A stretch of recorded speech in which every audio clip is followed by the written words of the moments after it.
வணக்கம். ஸ்வீஸ் தமிழ் டிவியின் இன்றைய இரவு நேர பிரதான செய்திகள். விரிவான செய்திகளுக்கு முன்னர் இன்றைய தலைப்புச் செய்திகள். ஹோட்டல் அறை தொலைக்காட்சியில் ஆபாச காணொளிகள், வோ கண்டோனில் விசாரணை ஆரம்பம். சுவிட்சர்லாந்தில் எரிபொருள் விலை சிறிதளவு குறைந்தாலும் செலவு இன்னும் அதிகம் என தகவல். ஆஃப்ட்ரிங்கன் நெடுஞ்சாலையில் கொடிய விபத்து, 62 வயது பெண் உயிரிழப்பு. லுசேன் பகுதியில் தொலைபேசி மோசடி அதிகரிப்பு, ஆயிரக்கணக்கான சுவிஸ் பிராங்குகள் இழப்பு. பெர்ன் மற்றும் ஃப்ரீபூட் நோக்கி சென்ற நெடுஞ்சாலைகளில் தொடர் விபத்துகள், பலர் காயம். கிராய்ஸ்லிங்கன் கட்டுமான தளத்தில் அனுமதியின்றி வேலை செய்த 2 கைது. இன்றைய தலைப்புச் செய்திகளுக்கு பிரதான அனுசரணை வழங்குவது. ஒரு மாதிரியா புது வீடு கட்டியாச்சு. இனி இதுக்கு சோஃபா, கதிரை, கட்டில் என எல்லாம் வாங்கணும். கையில வேற காசு இல்ல. கையில காசு இல்லன்னு கவலைப்படாதீங்க. முற்பணம் இல்லாமல் உங்களுக்கு பிடிச்ச தளபாடங்களை மாடர்ன் மொபைல் ஷோரூம்ல பெற்றுக்கொள்ள இப்பவே அழையுங்கள். Modern mobile GmbH. கட்டணம் இல்லாமலேயே உங்கள் கனவு இல்லத்தை அழகாக்குங்கள். துர்கவ் கண்டோனில் உள்ள கிராய்ஸ்லிங்கன் பகுதியில் இடம்பெற்ற கட்டுமான தள சோதனையின் போது வேலை அனுமதியின்றி தொழிலில் ஈடுபட்டிருந்த 2 கொசோவோ நாட்டவர்களை துர்கவ் கண்டோனல் போலீசார் கைது செய்தனர். வெள்ளிக்கிழமை காலை சுமார் 9 மணி அளவில் ரூட்டிஸ்ட்ராஸ் பகுதியில் அமைந்திருந்த கட்டுமான தளத்தில் துர்கவ் கண்டோனல் போலீசார் வழக்கமான சோதனை நடவடிக்கை மேற்கொண்டனர். அப்போது அங்கிருந்த 3 அடையாள சோதனைக்குட்படுத்தப்பட்டனர். சோதனையின் போது 19 வயதுடைய கொசோவோ இளைஞர் ஒருவர் அங்கிருந்து தப்பிச் செல்ல முயன்றதாக தெரிவிக்கப்பட்டுள்ளது. எனினும் போலீஸ் ரோந்து குழுவினர் சில நேரத்துக்கு பின்னர் கட்டுமான தளத்துக்கு அருகிலேயே அவரை மீண்டும் கண்டுபிடித்தனர். மேலும் விசாரணையில் அந்த 19 வயது இளைஞரும் 33 வயதுடைய மற்றொரு கொசோவோ நாட்டவரும் தேவையான வேலை அனுமதியின்றி பணியில் ஈடுபட்டது தெரிய வந்தது. இதையடுத்து இருவரும் கைதாகினர். இந்த சம்பவம் தொடர்பாக இருவருக்கும் எதிராக கிராய்ஸ்லிங்கன் அரசு தரப்பு வழக்கறிஞர் அலுவலகத்தில் சட்ட நடவடிக்கை எடுக்கப்பட உள்ளதாக துர்கவ் கண்டோனல் போலீசார் தெரிவித்தனர். சுவிட்சர்லாந்தில் வெளிநாட்டு தொழிலாளர்கள் தொடர்பான வேலை அனுமதி விதிமுறைகள் கடுமையாக அமலில் உள்ள நிலையில் கட்டுமான துறையில் அனுமதியற்ற வேலைவாய்ப்பு தொடர்பான சோதனைகள் தொடர்ந்து மேற்கொள்ளப்பட்டு வருகின்றன. பெர்ன் கண்டோனில் உள்ள சீடோர்ஃப் பகுதியில் வெள்ளிக்கிழமை பிற்பகல் இடம்பெற்ற கடுமையான சாலை விபத்தில் 18 வயதான மோட்டார் சைக்கிள் ஓட்டுநர் ஒருவர் உயிரிழந்தார். இந்த விபத்து தொடர்பில் பெர்ன் கண்டோனில் காவல்துறை விசாரிக்கிறது. வெள்ளி பிற்பகல் சுமார் 3:45 அளவில் சீடோர்ஃப் பகுதியில் உள்ள பெர்ன்ஸ்ட்ராஸ் சாலையில் கடுமையான போக்குவரத்து விபத்து ஏற்பட்டதாக பெர்ன் கண்டோனல் காவல்துறைக்கு தகவல் கிடைத்தது. ஆரம்பகட்ட விசாரணைகளின்படி மோட்டார் சைக்கிளை ஓட்டியிருந்த 18 வயதுடைய இளைஞர் ஃப்ரைனிஸ்பூர்க் பகுதியிலிருந்து மைக்ரிக் நோக்கி பயணம் செய்து கொண்டிருந்தார். அப்போது சாலையின் வலதுபுற வளைவு பகுதியில் இதுவரை தெளிவாக காரணங்களால் அவர் எதிர்ப்புற பாதைக்குள் சென்றதாக தெரிவிக்கப்படுகிறது. இதன் காரணமாக எதிரே வந்து கொண்டிருந்த சரக்கு வாகனத்தோடு நேருக்கு நேர் மோதி கடுமையான விபத்து ஏற்பட்டுள்ளது. இந்த விபத்தில் சரக்கு வாகன ஓட்டுநர் லேசான காயத்துக்குள்ளானார். ஆனால் மோட்டார் சைக்கிள் ஓட்டுநருக்கு ஏற்பட்ட காயங்கள் மிகவும் ஆபத்தானதாக இருந்ததால் சம்பவ இடத்திலேயே அவர் உயிரிழந்ததாக அதிகாரிகள் தெரிவித்தனர். உயிரிழந்தவர் பெர்ன் கண்டோனைச் சேர்ந்த 18 வயதான சுவிஸ் இளைஞர் ஆவார். விபத்தின் பின் பொதுமக்களும் அவசர மீட்பு பிரிவினர் உடனடியாக மீட்பு நடவடிக்கைகளை மேற்கொண்ட போதிலும் இளைஞரின் உயிரை காப்பாற்ற இயலவில்லை. சம்பவத்தை தொடர்ந்து பெர்ன்ஸ்ட்ராஸ் சாலையின் குறித்த பகுதி சுமார் 5 மணி நேரம் முழுமையாக மூடப்பட்டது. இதனால் போக்குவரத்து மாற்று வழியாக மாற்றி இயக்கப்பட்டது. இந்த மீட்பு மற்றும் விசாரணை பணிகளில் பெர்ன் கண்டோனல் காவல்துறையின் பல பிரிவுகளின் ரெஜியோ ஃபியோவர், ஆர்பூர்க் தீயணைப்பு படையினர், 2 ஆம்புலன்ஸ் குழுக்கள் மற்றும் ரேகா விமான மீட்பு பிரிவும் ஈடுபட்டன. விபத்துக்கான துல்லியமான காரணத்தை கண்டறிய அதிகாரப்பூர்வ விசாரணைகள் தொடர்கின்றன.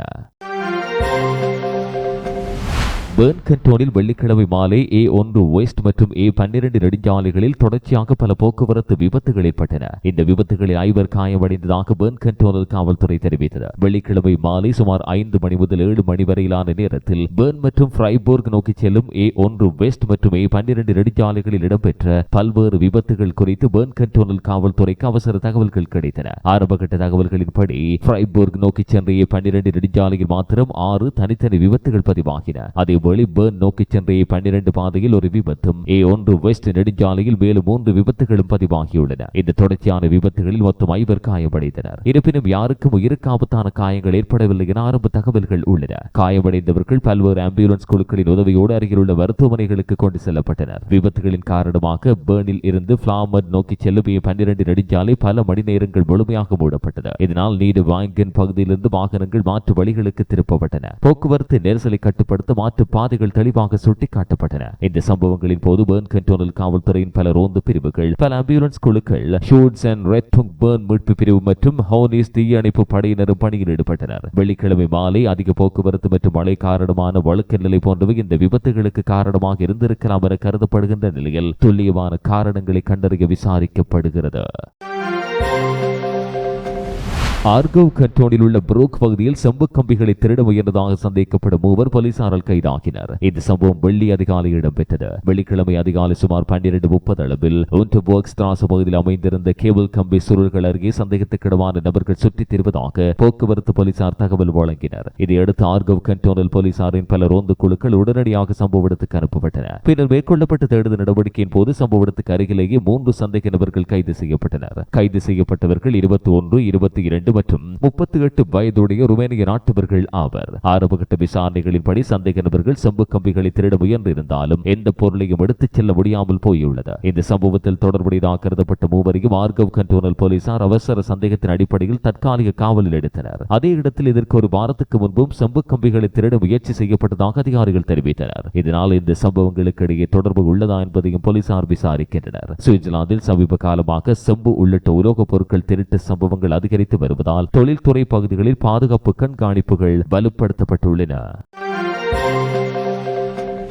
சுவிட்சர்லாந்தின் லுசர்ன் கண்டோனில் சமீப நாட்களாக தொலைபேசி மூலமான மோசடி முயற்சிகள் அதிகரித்து வருவதாக லுசர்ன் போலீசார் எச்சரிக்கின்றனர். பல டசின் புகார்கள் போலீசாரிடம் பதிவான நிலையில் ஒரு சம்பவத்தில் மோசடிக்காரர்கள் வங்கி கணக்கிலிருந்து ஆயிரக்கணக்கான சுவிஸ் பிராங்குகளை அபகரித்துள்ளனர். பாதிக்கப்பட்ட பலர் தங்களுக்கு வந்த சந்தேகத்துக்கிடமான தொலைபேசி அழைப்புகள் குறித்து தினமும் லுசர்ன் போலீசாரிடம் தகவல் வழங்கி வருகின்றனர். இந்த மோசடிகளில் ஈடுபடுவோர் பெரும்பாலும் வங்கியின் பாதுகாப்பு பிரிவு ஊழியர்களாக தங்களை அறிமுகப்படுத்தி உங்கள் கணக்கில் சந்தேகத்துக்கிடமான பண பரிமாற்றம் கண்டறியப்பட்டுள்ளதாக கூறி மக்களை ஏமாற்ற முயற்சிக்கின்றனர். லுசர்ன் கண்டோனில் இடம்பெற்ற ஒரு சம்பவத்தில் பாதிக்கப்பட்ட நபரிடம் மோசடிக்காரர்கள் தொலைநிலை கணினி கட்டுப்பாட்டு மென்பொருள் ஒன்றை நிறுவ செய்துள்ளனர். அதன் பின்னர் அந்த மென்பொருளின் உதவியோடு வங்கி கணக்கை அணுகி பல்லாயிரம் சுவிஸ் பிராங்குகளை அவர்கள் திருடிச் சென்றுள்ளனர். இந்த நிலையில் பொதுமக்கள் மிகவும் எச்சரிக்கையாக இருக்க லுசர்ன் போலீசார் மீண்டும் வலியுறுத்தினர். எதிர்பாராத தொலைபேசி அழைப்புகள் வருமாயின் உடனடியாக நம்ப வேண்டாம் என்றும் தனிப்பட்ட தகவல்கள், வங்கி விவரங்கள் மற்றும் கிரெடிட் கார்டு தகவல்களை ஒருபோதும் பகிரக்கூடாது என்றும் அதிகாரிகள் அறிவுறுத்தினர். மேலும் அந்நிய நபர்களிடம் பணமோ பெறுமதியான பொருட்களை ஒப்படைக்க வேண்டாம் என்றும் அழுத்தம் கொடுத்து பேசும் நபர்களின் அழைப்புகளை உடனடியாக துண்டிக்க வேண்டும் என்றும் போலீசார் தெரிவித்தனர். சந்தேகம் இருப்பின் நேரடியாக வங்கி அல்லது போலீஸை தொடர்பு கொள்ளுமாறும் கேட்டுக் கொள்ளப்பட்டுள்ளது. இவ்வாறான இணைய மற்றும் தொலைபேசி மோசடி முயற்சிகளை சுவிட்சர்லாந்து மத்திய இணைய பாதுகாப்பு மையத்தின் அதிகாரப்பூர்வ இணையதளம் மூலம் பொதுமக்கள் புகார் அளிக்கலாம். ஏற்கனவே பணம் இழந்திருந்தாலோ அல்லது தனிப்பட்ட தகவல்களை பகிர்ந்திருந்தாலோ உடனடியாக வங்கி கணக்குகள் மற்றும் வங்கி அட்டைகளை முடக்க நடவடிக்கை எடுக்க வேண்டும் என்றும் அருகிலுள்ள போலீஸ் நிலையத்தில் புகார் கொடுக்க வேண்டும் என்றும் அதிகாரிகள் அறிவுறுத்தினர். சுவிட்சர்லாந்தில் சமீப காலமாக பேங்கிங் செக்யூரிட்டி கால் எனப்படும் இந்த புதிய மோசடி முறை வேகமாக பரவுவதால் குறிப்பாக வயதானவர்கள் மற்றும் இணைய பாதுகாப்பு குறித்த விழிப்புணர்வு குறைவானவர்கள் அதிகம் இலக்காக மாறி வருகின்றமையும் கவலைக்குரியது. சிறிய விளம்பர இடைவெளியின் பின் செய்திகள் தொடரும். எவ்வளவு காலம்தான் பழைய வீட்லயே வாழ்க்கையை ஓட்டுவீங்க? உங்கள் பழைய வீட்டையும் பழைய சமையல் அறையையும் புதிதாக மாற்றும் நேரம் வந்தாச்சு. ஆமாம், நவீனமும் தரமும் நிறைந்த வீட்டை உருவாக்க சுவிஸில் இருக்கவே இருக்கிறது மாடர்ன் ஹவுஸ் GmbH. எமது சேவையால் இனிமேல் உங்கள் வீட்டில் எல்லாமே புதுசுதான். குறைந்த செலவு, அதிக தரம், நம்பிக்கையான நம்மவர் நிறுவனம் மாடர்ன் ஹவுஸ் GmbH நிறுவனம். புதுசா கார் வாங்கணும்னு நினைச்சாலே தலைவலிதான். இன்சூரன்ஸ், லீசிங், பேப்பர் ஒர்க் எல்லாத்துக்கும் அலையறத நினைச்சா வெறுப்பா வருது. இப்படி எதுக்குமே நீங்க அலைய தேவையில்ல. கார் வாங்குறது தொடர்பா எல்லா வேலைகளையும் நாங்களே பண்ணி உங்க வீடுகளுக்கே டெலிவரியும் பண்றோம். இப்போவே ஸ்கை ஆட்டோ ஆகிய நிறுவனத்தை அழைக்க. வோர்த் கண்டோனில் உள்ள ஃபோக்ஸ் பகுதியில் குடும்ப உறுப்பினர்கள் மீது நடத்தப்பட்ட கத்திக்குத்து தாக்குதலில் கடுமையாக காயமடைந்தவர்களில் ஒருவர் உயிரிழந்தார். இந்த சம்பவம் சுவிட்சர்லாந்தில் அதிர்ச்சியை ஏற்படுத்தியது. கடந்த மே 12 செவ்வாய்க்கிழமை இரவு சுமார் 10:55 அளவில் ஒரு இளைஞர் தனது பெற்றோரின் வீட்டுக்கு வந்து குடும்ப உறுப்பினர்களை கத்தியால் தாக்கியதாக வோர்த் கண்டோனல் போலீசாரின் அவசர கட்டுப்பாட்டு மையத்துக்கு தகவல் கிடைத்தது. ஆரம்ப விசாரணைகளின்படி தாக்குதல் நடத்தியதாக சந்தேகிக்கப்படும் நபர் தனது குடும்பத்தைச் சேர்ந்த மூவரை கத்தியால் குத்தியுள்ளார். இதில் இருவர் மிக கடுமையாக காயமடைந்தனர். காயமடைந்த அனைவரும் உடனடியாக மீட்கப்பட்டு மருத்துவமனைக்கு கொண்டு செல்லப்பட்டனர். ஆனால் தீவிர சிகிச்சையில் இருந்த ஒருவரின் நிலை பின்னர் மோசமடைந்ததால் அவர் மருத்துவமனையில் உயிரிழந்ததாக அதிகாரிகள் உறுதிப்படுத்தினர். மற்ற 2 குடும்ப உறுப்பினர்கள் இன்னும் மருத்துவமனையில் சிகிச்சை பெற்று வருகின்றனர். இருப்பினும் அவர்களின் உயிருக்கு தற்போது ஆபத்து கிடையாது. தாக்குதலுக்கு பின்னர் சந்தேக நபர்கள் அங்கிருந்து தப்பிச் செல்ல முயன்றனர். அப்போது அயலவரின் வாகனத்தை பறிக்க முயன்றதாகவும் ஆனால் அந்த முயற்சி தோல்வி அடைந்ததால் அவர் தப்பிச் சென்றதாகவும் கூறப்படுகிறது. இதையடுத்து வோர்த் கண்டோனல் போலீசார் விரிவான தேடுதல் நடவடிக்கை ஆரம்பித்தனர். பின்னர் மே 13 புதனன்று காலை ஜெனிவா பகுதியில் போக்குவரத்து போலீசாரும் ஜெனிவா ஜெண்டாமேரியும் இணைந்து சந்தேக நபரை கைது செய்தனர். பொதுமக்கள் ஒருவர் வழங்கிய தகவலின் அடிப்படையில் இந்த கைது இடம்பெற்றுள்ளது. கைது செய்யப்பட்டவர் 25 வயதான பிரெஞ்சு நாட்டவர் ஆவார். அவருக்கு உளவியல் தொடர்பான பிரச்சனைகள் இருந்திருக்கலாம் என தற்போது விசாரணையாளர்கள் சந்தேகிக்கின்றனர். இந்த கொடூர தாக்குதலுக்கான துல்லியமான காரணமும் பின்னணியும் குறித்து வோட்கன்டோனின் பாதுகாப்பு விசாரணை பிரிவு தொடர்ந்து விசாரிக்கிறது. இந்த விசாரணை நோர்த் வோய்டவுஸ் பிராந்திய அரசு தரப்பு வழக்கறிஞர் அலுவலகத்தின் மேற்பார்வையில் இடம்பெற்று வருகிறது.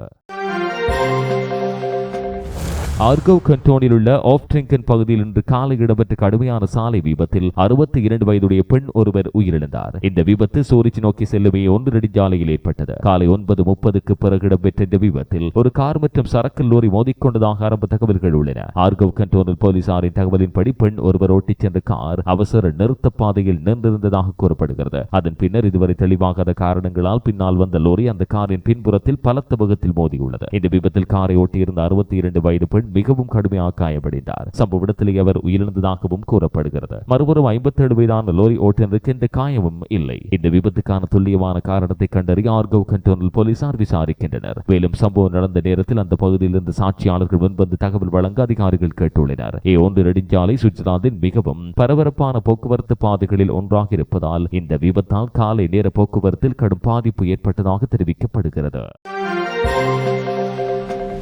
சுவிட்சர்லாந்தில் எரிபொருள் விலைகள் கடந்த ஏப்ரல் மாத இறுதியோடு ஒப்பிடுகையில் சிறிதளவு குறைந்துள்ளதாக TCS வெளியிட்ட புதிய தரவுகள் தெரிவிக்கின்றன. இருப்பினும் வாகனங்களுக்கு எரிபொருள் நிரப்பும் செலவு இன்னும் பொதுமக்களுக்கு பெரிய சுமையாகவே இருக்கிறது. TCS வெளியிட்ட தகவலின்படி இந்த வார நடுப்பகுதியில் ஒரு லிட்டர் அன்லீடட் 95 பெட்ரோலின் சராசரி விலை 1.89 சுவிஸ் பிராங்காக இருந்தது. அதேவேளை அன்லீடட் 98 பெட்ரோல் ஒரு லிட்டருக்கு 2.00 பிராங்காகவும் டீசல் 2.14 பிராங்காகவும் பதிவாகின. இதன்படி பெட்ரோல் விலை சமீபத்திய உச்ச விலையிலிருந்து ஒரு சென்டால் குறைந்துள்ள நிலையில் டீசல் விலை 3 சென்ட்டுகள் வரை குறைந்துள்ளது. இருந்தாலும் கடந்த சில மாதங்களோடு ஒப்பிடுகையில் விலைகள் இன்னும் அதிகமாகவே இருக்கின்றன. குறிப்பாக ஈஸ்டர் பண்டிகைக்கு முன்பாக டீசல் விலை லீட்டருக்கு 2.24 பிராங்காக உயர்ந்தது. இது ஈரான் போர் தொடங்கியதிலிருந்து பதிவான மிக உயர்ந்த விலைகளில் ஒன்று. பிப்ரவரி மாத இறுதியில், அதாவது மத்திய கிழக்கு பதற்ற நிலை உருவாக்கும் முன்பு அன்லீடட் 95 பெட்ரோல் சராசரியாக 1.67 ஆகவும் அன்லீடட் 98 1.78 பிராங்காகவும் டீசல் 1.79 ஆகவும் விற்பனை செய்யப்பட்டன. இதனால் தற்போது பெட்ரோல் விலை சுமார் 13% அதிகரித்துள்ளதோடு டீசல் விலை 20% வரை உயர்ந்துள்ளதாக TCS தெரிவித்தது. குறிப்பாக தொழில் துறைகளில் டீசலுக்கான தேவை அதிகரித்திருப்பதே இந்த பெரிய விலை உயர்வுக்கு காரணமாகும். இதேவேளை இன்று காலை பிரெண்ட் கச்சா எண்ணெய் ஒரு பீப்பாயின் விலை $108 குறைவாக இருந்தது. இது ஏப்ரல் மாத இறுதியில் இருந்த விலையை விட சுமார் $10 குறைவு. சுவிட்சர்லாந்தில் எரிபொருள் விலைகள் குறைந்தாலும் கடந்த ஆண்டோடு ஒப்பிடுகையில் விலைகளின் உயர்ந்த நிலையில் தொடர்வதால் தினசரி வேலைக்கான வாகனங்களை நம்பியிருக்கும் பொதுமக்கள் மற்றும் போக்குவரத்து துறையினர் அதிக செலவீன சுமையை எதிர்கொண்டு வருகின்றமையும் குறிப்பிடத்தக்கது. வோட்கன்டோனில் உள்ள ரெனன்ஸ் பகுதியில் அமைந்துள்ள ஒரு ஹோட்டலில் தங்கியிருந்த நபர் ஒருவர் அரை தொலைக்காட்சியில் குழந்தைகள் தொடர்பான சட்டவிரோத ஆபாச புகைப்படங்கள் மற்றும் காணொளிகள் காணப்பட்டதாக கூறியுள்ள சம்பவம் அதிர்ச்சியை ஏற்படுத்தியது. இந்த விவகாரம் தொடர்பில் வோட்கன்டோனில் போலீசார் விசாரிக்கின்றனர். லவுசான் பகுதியைச் சேர்ந்த அந்த நபர் தனது துணையோடு ரெனான் பகுதியில் உள்ள ஹோட்டல் ஒன்றில் தங்கியிருந்துள்ளார். வியாழனன்று காலை சுமார் 8 மணி அளவில் ஒரு திரைப்படத்தை பார்க்க வேண்டும் என்ற நோக்கில் அறையில் சுவரில் பொருத்தப்பட்டிருந்த தொலைக்காட்சி இயக்கிய போது பல புகைப்படங்களும் காணொளிகளும் திரையில் தோன்றியதாக தெரிவித்துள்ளார். அவற்றில் குழந்தைகள் தொடர்பான சட்டவிரோத ஆபாச உள்ளடக்கங்கள் இருந்ததாகவும் பல டசின் அளவிலான கோப்புகள் இருந்ததாகவும் கூறினார். மேலும் அந்த கோப்புகளில் 2014 ஆண்டுக்குரிய திகதிகள் தெளிவாக குறிப்பிடப்பட்டிருந்ததாகவும் அறை எண் உள்ளிட்ட தகவல்களின் அடிப்படையில் சம்பந்தப்பட்ட நபரை அடையாளம் காண முடியும் என்றும் கூறியுள்ளார். இந்த சம்பவத்தை அடுத்து அவர் உடனடியாக ஹோட்டல் வரவேற்பகத்துக்கு தகவல் வழங்கியதோடு திரைப்பிடிப்புகள் மற்றும் காணொளிகளையும் அங்கிருந்த பொறுப்பதிகாரியிடம் ஒப்படைத்துள்ளார். ஆனால் ஹோட்டல் வரவேற்பாளர் அதிர்ச்சி அல்லது கவலை எதையும் வெளிப்படுத்தவில்லை என்றும் பணத்தை திரும்பப் பெறுவதற்காக இந்த கோப்புகளை நீங்களே சேர்த்திருக்கலாம் என குற்றம் சாட்டியதாகவும் கூறியுள்ளார். இந்த ஆண்டுக்கு முறை மிகவும் குளிர்ச்சியானதும் ஏமாற்றம் அளிப்பதுமானதாக இருந்ததாக கூறியுள்ளார். பின்னர் அவர் நேரடியாக போலீசை தொடர்பு கொண்டதாகவும் கூறப்படுகிறது. இந்த விவகாரம் குறித்து வோட்கன்டோனில் போலீசார் வியாழனன்று காலை தகவல் பெற்றதை உறுதிப்படுத்தினர். இந்த சம்பவம் தொடர்பாக அதிகாரப்பூர்வ புகார் பதிவு செய்யப்பட்டுள்ளதோடு தற்போது விசாரிக்கப்படுகிறது. இதற்கிடையில் சம்பந்தப்பட்ட ஹோட்டல் நிர்வாகமும் அதிகாரிகளோடு தொடர்பில் இருப்பதை உறுதிப்படுத்தியது. இருப்பினும் மேலதிக கருத்துக்களை வெளியிட மறுத்துள்ளது. சுவிட்சர்லாந்தில் குழந்தைகள் தொடர்பான சட்டவிரோத ஆபாச உள்ளடக்கங்களை வைத்திருப்பதும் பகிர்வதும் மிக கடுமையான குற்றமாக கருதப்படுவதால் இந்த சம்பவம் தொடர்பான விசாரணை மிகுந்த முக்கியத்துவத்தோடு முன்னெடுக்கப்படுகிறது.